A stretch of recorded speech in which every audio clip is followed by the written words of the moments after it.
Magandang araw sa ating lahat mga boxing fans saan mang panig ng mundo. Ang labanan ng bakbakan na ating tatalakayin ngayon, ito po ay sa pagitan ng ating kababayan na si Dave Apolinario kontra Thai fighter na si Tanis Ongjungta. Fight schedule nito, Pebrero 22, taong kasalukuyan, nagaganapin po sa Tokyo, Japan. Sa makatuwid, mamayang gabi na po ating masasaksihan ang naturang bakbakan. Maghahayag po tayo ng sarili nating fight, prediction, and analysis. Isama natin ang comparison dahil doon pa po lamang sa comparison, makakakuha na kayo ng idea kung sino ang papaboran nyo sa panalo. At siyempre, i-comment nyo dyan sa baba at ating pag-uusapan yan mga kaibigan. So bago tayo maghayag ng sarili nating fight, prediction, analysis at comparison, para po sa mga boxing fans na bago pa po lamang napadpad dito sa ating munting channel, inaanyayahan ko po kayo na sana suportahan po nyo ang ating munting channel sa pamamagitan po ng pag-subscribe, like, and share. Para naman po sa mga boxing fans na patuloy po na sumuporta at sumubaybay dito sa ating munting channel, ako po ay lubos na nagagalak at nagpapasalamat. Salamat po ng maraming marami. Ngayon, itutuloy na natin na kung saan po mga kaibigan, dahil magkaroon tayo ng comparison, alamin natin ang kunting mga background sa magkabilang panig. At unahin natin ang sa panig ng Thai fighter na si Tanis Ongjungta.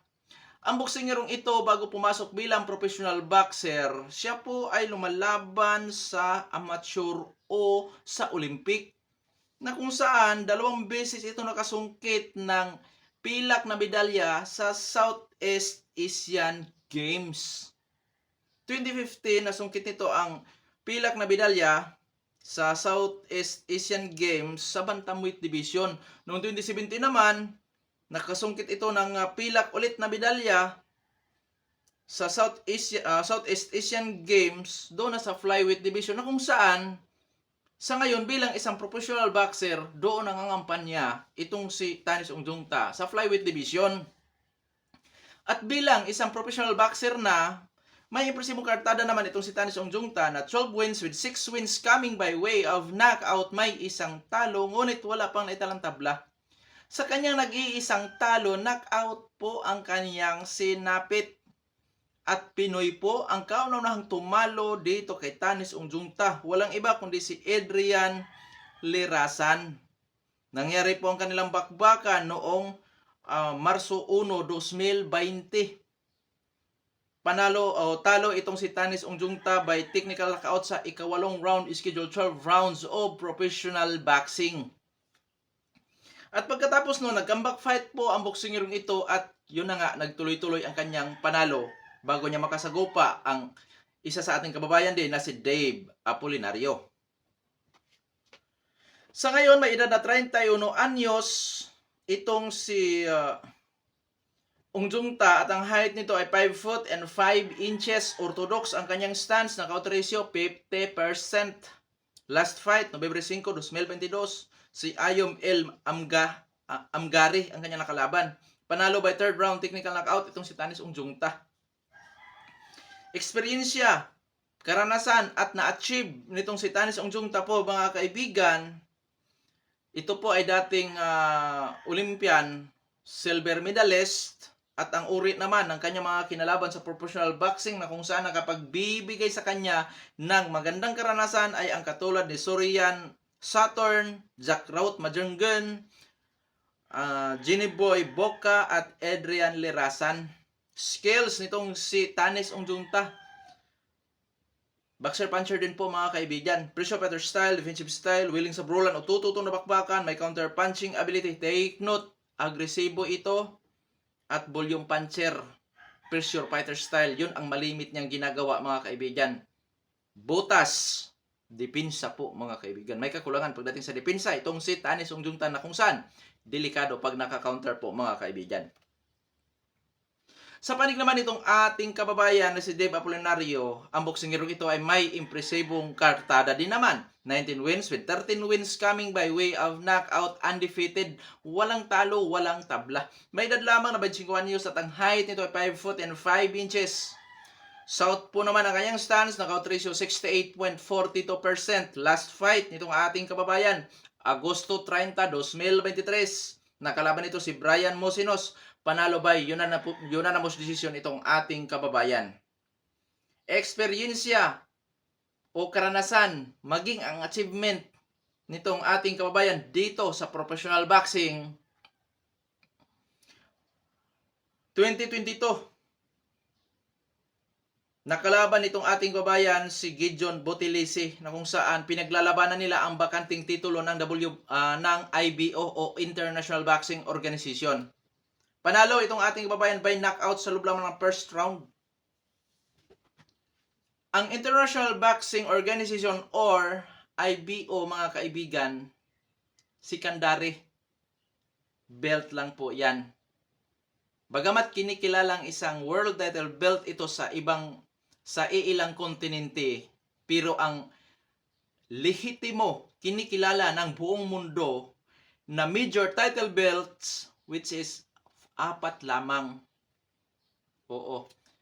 WBC, WBA, IBF at WBO. Yan po ang 4 major title belt. So ano ang IBO? Secondary. Dahil hindi pang buong mundo or hindi kinikilala ng ibang mga kontinente na kabilang sa 4 major title belts ang IBO sa ngayon. Sa ngayon lang naman, mga kaibigan, kasi malay natin tatanggapin or kikilalanin na rin itong IBO sa hinaharap. Dahil doon naman talaga magmumula yan sa maliit. Which is hindi naman maliit talaga ang IBO. Pero ganun pa man, sa organisasyon ng IBO, kikilanin kang world champion po, mga kaibigan. Pero hindi nga lamang katulad sa pagkilala sa 4 major title belts. Kaya mga kaibigan, ang ibang mga boxing fans nagsasabi na hindi isang lehitimong world title belt ang IBO. Oo, which is my point naman sila dyan.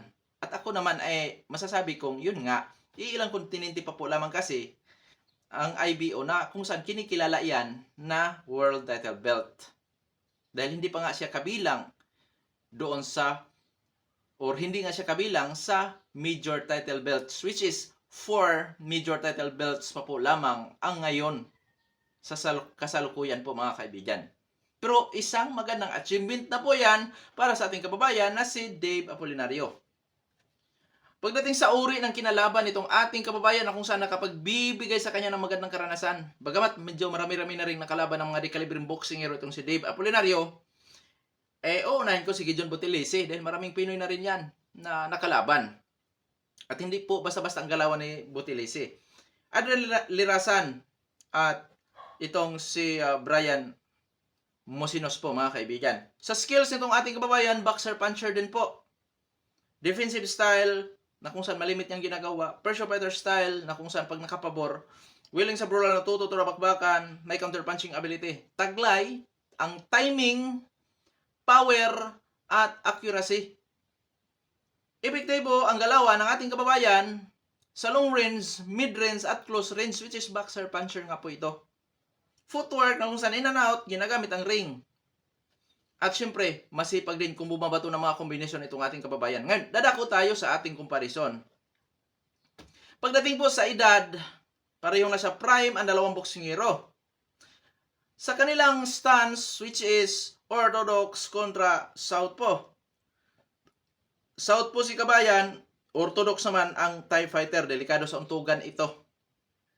Pagdating sa power, lamang po ang ating kababayan, which is mayroon siyang knockout ratio na 68.42% na knockout ratio. Samantala, ang Thai fighter ay mayroong 50% knockout ratio po, mga kaibigan. So, nakakalamang ang ating kababayan sa power, pero may laban si Tanis Ongjungta. Sa kanilang activity, mga kaibigan, masasabi kong inactive itong si Tanis Ongjungta, which is noon pang Nobyembre 5, 2022, hindi ito huling lumaban ito. So, delikado kung pinasok ito sa tinatawag natin na ring rust, na kung saan dahil sa matagal-tagal na hindi napapalaban tapos pasukin ng ring rust, apektado ang galawan, power, stamina. Yun ang isa sa disadvantage nitong si Tanis Ungjungta sa laban na ito mga kaibigan, ang inactivity. Ngayon, dadako tayo sa eksperyensya. Mga kaibigan, hindi po magkakalayo pagdating sa eksperyensya ng dalawang boksingero. Dito naman tayo sa skills. Mga kaibigan, hindi rin po magkakalayo. Oo, hindi magkakalayo. Halos 50-50 sa skills. Bakit? Ang ating kababayan magaling sa defensive style. Magaling din sa pressure fighter style. Pero tandaan natin na ang malimit na nagpapahirap sa mga boxer fancer, mga technical fighter, outboxer, ay ang mga pressure fighter, brawler, yung mga agresibo na katulad itong si Tanis Ungjungta. So, may laban po pagdating sa skills itong si Tanis Ungjungta. Ngayon, sa pagkalahatan, dito, lamang ang ating kababayan sa power. Sa power lamang ang ating kababayan. Dahil sa skills, may laban po talaga ang Thai fighter. Sa karanasan, may laban din po ang Thai fighter. So, sa power lamang ang ating kababayan. Sa mga tuwid, sa pangkalahatan, liyamado ang ating kababayan. Okay. Ngayon, dadako na tayo sa ating prediksyon sa bakbakan. Prediction ko dyan, Dave Apolinario by technical knockout or knockout. Anong round? Siguro nasa mga 5th round po yan mga kaibigan. Kung sakaling mawi sa puntusan, sa tingin ko mga kaibigan, panalo pa rin itong si Dave Apolinario by unanimous decision or split decision. Pero, this is boxing. Anything can happen. Maraming pwedeng mangyayari dyan na taliwas sa aking inaasahan para sa ating kababayan. Oo, boxing ito. At nasabi ko na kanina na agresibo, volume panzer, ang Thai fighter. Na kung saan po mga kaibigan, hindi kagulat-gulat kung manalo ang Thai fighter by split decision, unanimous decision, or knockout din mga kaibigan. Dahil yung 50% hindi yan kakumpiyansaan. Hindi dapat magpakakampante ang ating kababayan dyan dahil pagka marami ang maipatama, napaka-imposibleng walang iindahing pinsala.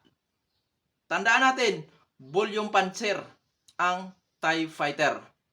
So, hindi kagulat-gulat kung sakaling sa kauna-unahang pagkakataon makatikim ng talo itong ating kababayan na si Dave Apolinario. Okay, Kuya Dong Sports, di ba nasabi mo kanina na itong si Tanis Ungjungta ay tinalo ni Adrian Lirasan by technical knockout? Tama. At Kuya Dong Sports, di ba napalaban si Dave Apolinario kay Adrian Lirasan na kung saan ang naipanalo ni Dave Apolinario ang laban by split decision? Tama. Hindi po iyon ang basihan. Bakit hindi ko ginawang basihan si Adrian Lirasan? Ganito po kasi yan mga kaibigan. Matagal na panahon ang nakalipas na naglaban si Tanis Ungjungta at Lirasan. At sa pagkakamali ni Tanis Ungjungta doon, imposible na wala siyang binago sa kanyang galawan.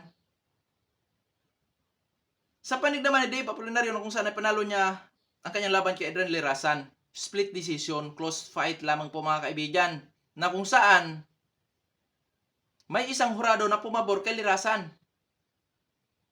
Kaya dyan mga kaibigan, masasabi ko na pagkatapos ng laban ni Dave Apolinario at Adrian Lirasan, malaki na rin ang pinagbago ni Dave Apolinario. Dahil nahihirapan din siya doon sa laban mga kaibigan. Kaya dito, hindi magiging basihan si Lirasan sa laban.